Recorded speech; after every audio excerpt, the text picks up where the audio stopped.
Assalamualaikum warahmatullahi wabarakatuh. Alhamdulillahilladzi ja'ala ramadhana syahran mubarakan wa siyama naharihi wajiban wa qiyama layalihi tatawwu'an wa thawabal amali fihi mudha'afan. Ashhadu an la ilaha illallah wahdahu la syarika lah wa ashhadu anna Muhammadan abduhu wa rasuluhu la nabiyya ba'dah. Allahumma shalli ala sayyidina Muhammad wa ala alihi wa sahbihi ajmain, amma ba'd. Hadirin hadirat rahimakumullah. Hari ini tepatnya Kamis 13 Mei 2021 Masehi. Kita sudah memasuki 1 Syawal 1442 Hijriah. Seluruh kaum muslimin saya mengumandangkan takbir Allahu Akbar, tahmid Alhamdulillah, dan tahlil la ilaha illallah sebagai bentuk pengakuan dan kepasrahan diri kepada Allah, serta wujud syukur atas segala kenikmatan dan anugerahnya. Salah satunya adalah bahwa Allah Subhanahu wa ta'ala masih memberikan kesempatan kita melaksanakan ibadah puasa serta ibadah lainnya selama 1 bulan penuh di bulan suci Ramadan, di mana tujuan ibadah-ibadah tersebut adalah agar manusia beriman, menjadi manusia yang bertakwa, sebagaimana dalam surat Al-Baqarah ayat 183 yang berbunyi a'udzubillahi minasyaitonirrajim. Bismillahirrahmanirrahim. Ya ayyuhalladzina amanu kutiba alaikumus syiyamu kama kutiba alal ladzina min qablikum la'allakum tattaqun. Shadaqallahul azim. Hadirin hadirat rahimakumullah. Tidak terasa Ramadan sudah berlalu. Hari ini kita bersama-sama melaksanakan sholat Idul Fitri sesuai dengan hasil sidang isbat Selasa kemarin, di mana seluruh ormas besar sepakat bahwa Ramadan disempurnakan menjadi 30 hari di tahun ini, karena bulan belum wujud dan belum terlihat. Ada suasana gembira bercampur sedih. Kita bergembira karena telah lulus dari ujian yang sangat berat, yaitu mengendalikan nafsu sebulan penuh lamanya dalam konteks melaksanakan ibadah puasa Ramadan. Tapi kita juga bersedih karena telah meninggalkan bulan yang penuh rahmat dan ampunan ini, sedang umur kita belum tentu akan bertemu kembali dengan bulan yang mulia. Hari ini kaum muslimin di seluruh dunia merayakan hari Idul Fitri. Ada idiom yang sangat populer di kalangan kaum muslimin yang sedang merayakan Idul Fitri, yaitu kalimat minal aidin wal faizin, dan mohon maaf lahir dan batin. Idiom ini diucapkan baik melalui media massa, baliho, di jalan, bahkan tersebar di media sosial, di handphone maupun Android. Hanya saja seringkali kita mengucapkan kalimat minal aidin wal faizin yang seakan-akan itu terjemahannya adalah mohon maaf lahir dan batin. Padahal kedua idiom ini tidaklah demikian arti dan maknanya, dan boleh dikatakan memiliki pesan yang berbeda. Meskipun bisa ditelusuri dan coba dihubungkan masih sangat terkait. Tapi jika itu terpaksa dibedakan, maka minal aidin wal faizin lebih menyimpan arti pencapaian seorang mukmin setelah berpuasa penuh dan melawan hawa nafsunya dengan beribadah kepada Allah di bulan Ramadan. Sedangkan mohon maaf lahir dan batin lebih mengisyaratkan apa yang sedang dilakukan mukmin pasca bulan Ramadan, yaitu pada hari raya Idul Fitri, untuk mempererat hubungan sosial dengan sesama manusia.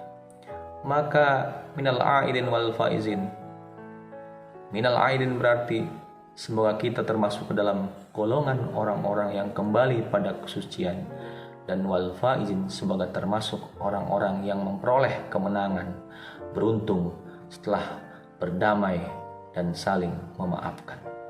Saya sendiri menyarankan agar ucapan itu ditulis lengkap sehingga menjadi doa yang lengkap, yaitu taqabbalallahu minna wa minkum syiyamana wa syiyamakum taqabbal ya karim. Ja'alnallahu wa iyyakum minal aidin wal faizin wal maqbulin kullu amin wa antum bi khairin. Hadirin hadirat rahimakumullah. Idul Fitri sering dimaknai kembali berbuka puasa setelah sebulan penuh melaksanakan ibadah puasa di bulan Ramadan. Sebagaimana hadis Nabi sallallahu alaihi wasallam bersabda, "Al-fitru yauma yuftirun nas." Hari Idul Fitri adalah hari ketika manusia makan, tidak lagi berpuasa. Kedua, Idul Fitri dimaknai kembali kepada kesucian, suci, kembali kepada asal kejadian manusia atau agama yang benar.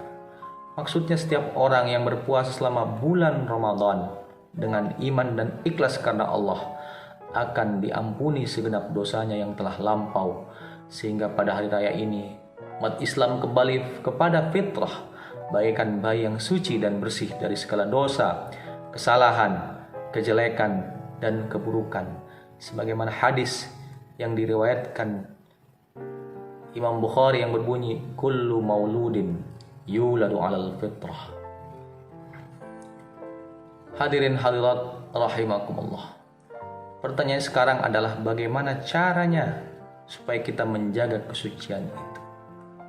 Pertama, mari kita menegaskan kembali perjanjian ajali kita dengan Allah. Dalam surat Al-A'raf ayat 172 digambarkan bahwa kita sebelum lahir ke dunia dipanggil oleh Allah secara bersama-sama, menghadap dan dimintakan kesaksian bahwa kita akan bertuhankan Allah Subhanahu wa ta'ala. Alastu birabbikum? Qalu bala syahidna. Semua sepakat, semua bersaksi. Kita terikat dengan perjanjian dengan Allah Subhanahu wa ta'ala yang dalam bahasa Arab disebut mitsaq atau ahdun. Seluruh hidup kita sebenarnya merupakan realisasi atau pelaksanaan untuk memenuhi perjanjian kita dengan Allah. Yang intinya adalah ibadah, artinya memperhambakan diri kepada Allah, karena Allah telah kita akui sebagai Rabb dan Tuhan kita. Maka implikasi dari beribadah kepada Allah itu adalah bahwa kita harus menempuh jalan hidup yang benar, yang diridhoi oleh Allah Subhanahu wa ta'ala. Hadirin hadirat rahimakumullah. Dalam perjalanan hidup yang harus benar itulah kita menemui halangan-halangan. Pasti kita akan menemui godaan-godaan, kepentingan-kepentingan yang mengotori hati kita, sehingga tujuan yang menjadi perjanjian awal untuk kita capai menjadi samar-samar, bahkan tidak tampak sama sekali. Mestinya kita menghamba kepada Allah, jadinya kok malah menghamba kepada kekayaan, menghamba kepada pekerjaan, mengagungkan manusia, menomorsatukan jabatan, kehormatan, memuja kesuksesan, menjadi budak bagi pemikiran-pemikiran manusia, mengagungkan yang tidak agung dan merendahkan yang agung. Lalu hidup kita habis untuk menyembah Tuhan yang kita ciptakan. Betapa bodohnya kita, betapa melencengnya kita dari jalan hidup kita yang diridhoi oleh Allah. Ya Allah, betapa sombongnya kita yang hidup selalu mengharap dipuji, bekerja keras, berbuat ini dan itu, sukses di sini dan di sana, untuk kemudian kita pamerkan untuk mendapatkan pujian. Kami lalai bahwa hanya Engkau-lah yang berhak dipuji. Ya Allah, betapa kotornya hidup kami selama ini. Ya Allah, Engkau-lah yang maha suci. Adakah hari ini kami kembali kepada fitri setelah kami sepanjang 30 hari di bulan Ramadan kita berkontemplasi? Yang kedua, istiqomah dalam beribadah yang telah digembleng selama Ramadan. Ingat, amalan-amalan ibadah yang telah kita biasakan di bulan Ramadan hendaknya tetap kontinu, istiqomah kita pertahankan selama bulan-bulan setelah bulan Ramadan. Tadarus Al-Quran setiap hari, Qiyamul Lail yang sebelumnya kita lakukan dengan salat tarawih di bulan Syawal dan bulan-bulan berikutnya hendaknya kita tidak meninggalkan, seperti salat tahajud dan witir. Infak dan sedekah yang telah kita lakukan juga kita pertahankan. Demikian juga nilai-nilai keimanan yang tumbuh kuat di bulan Ramadan. Kita tak takut lapar dan sakit karena kita hanya bergantung kepada Allah selama puasa Ramadan. Kita tidak memerlukan pengawasan siapapun untuk memastikan puasa kita berlangsung tanpa adanya hal yang membatalkan, sebab kita yakin akan pengawasan Allah. Kita juga dibiasakan berlaku ikhlas dalam berpuasa tanpa perlu mengumumkan puasa kita pada siapapun. Nilai keimanan yang meliputi keyakinan, ma'iyatullah, keikhlasan dan lain sebagainya hendaknya tetap ada dalam bulan Syawal dan bulan-bulan lainnya, bukan malah menipis kemudian hilang seketika. Dalam sebuah hadis Nabi SAW bersabda, "Habbul a'mal ilallah ta'ala adwamuha wa in qalla." Sungguhnya amal yang paling dicintai Allah adalah yang terus-menerus, yang kontinu meskipun sedikit. Hadis ini menerangkan bahwa bentuk istiqomah dalam amal ibadah adalah dengan mengerjakannya secara terus-menerus. Bahkan ganjaran bagi orang yang istiqomah adalah akan didatangi para malaikat seraya menghibur dan memberikan kabar gembira berupa surga Allah. Sebagaimana dijelaskan dalam ayat Al-Quran, "Innal ladzina qalu rabbuna Allah tsumma istaqamu tatanazzalu 'alaihimul malaikah." Hadirin hadirat rahimakumullah. Sebagai salah satu bentuk keistiqomahan kita, adwamuha, dalam beribadah kepada Allah adalah kita melengkapi puasa Ramadan kita dengan puasa 6 hari di bulan Syawal, baik dilakukan berurutan maupun tidak berurutan, yang ganjarannya serupa dengan pahala puasa 1 tahun.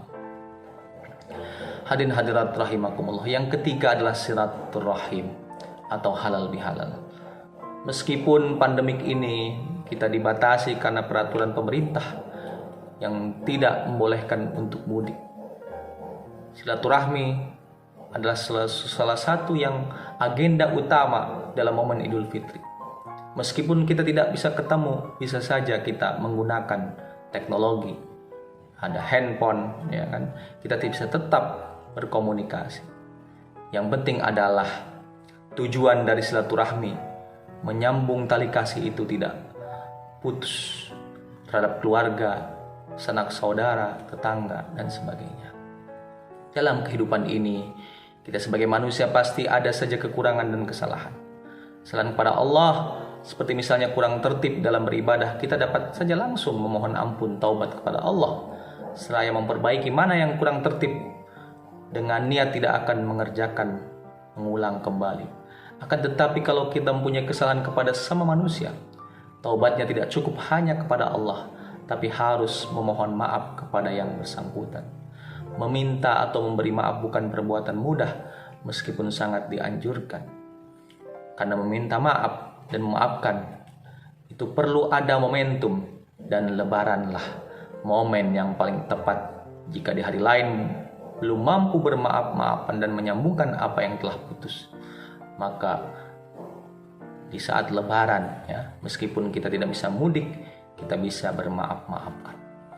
Energi kembali ke fitrah turut mendorong manusia untuk berlomba-lomba dalam mengembalikan jiwanya kepada kesucian, sehingga rela, ya kan, untuk pergi, rela untuk silaturahmi kesana kemari kepada handai tolan, ya, meskipun macet dan sebagainya. Hadirin hadirat rahimakumullah, marilah kita tegaskan lagi perjanjian ajali kita dengan Allah, seraya beristiqomah dan melanggengkan silaturahmi halal bihalal, agar kesucian yang kita bangun sebulan penuh di bulan Ramadan bisa kita jaga dan langgeng. Amin ya robbal alamin. Itu saja yang bisa saya sampaikan. Mudah-mudahan ada manfaatnya. Mudah-mudahan Ramadan kita adalah Ramadan yang penuh berkah, Ramadan yang penuh pahala, Ramadan yang merubah diri kita menjadi lebih baik, menjadi lebih soleh, menjadi lebih bertakwa. Amin ya robbal alamin. Wallahul muwafiq ila aqwamit thoriq. Billahi taufiq wal hidayah. Allahu ghayatuna. Assalamualaikum warahmatullahi wabarakatuh.